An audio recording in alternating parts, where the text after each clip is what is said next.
Failure of the Treaty of Versailles. Or as I like to call it, epic fail. Ever been blamed unfairly for something you didn't do? Ever not have a voice or be able to defend yourself? Well, Germany felt that way at the end of World War I. The first big failure of the Treaty of Versailles is going to be the War Guilt Clause. Germany was blamed for the entire war in the famous War Guilt Clause. This became legal justification for reparations or those war damages. But it also angered Germans.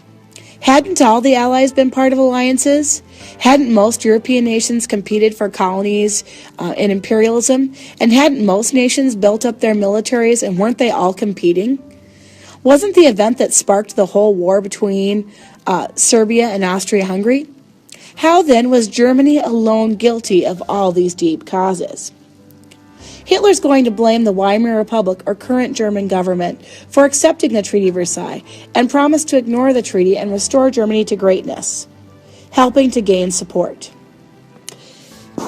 Ever been asked to pay for a meal when you didn't have the cash and other people ate more than you did? Well, that's kind of like Germany in this situation. The second big fail of the Treaty of Versailles was the economic disaster for Germany. The heavy burden of reparations was too much to bear for the German economy. Inflation grew in Germany as the current government printed money to try and pay the reparations. This led to high prices, and the German mark became worthless.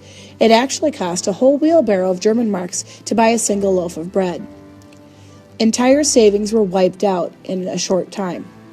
Here you can see a woman burning her money rather than using it. The economic disaster wiped out savings and unleashed massive resentment in Germany against the treaty.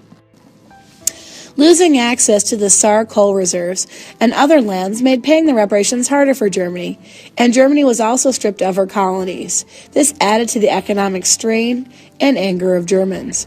As earlier, Hitler blamed the current German government, the Weimar Republic, and promised to ignore the treaty, fix the situation, and end reparation payments. Gee, I wonder how come he became so popular.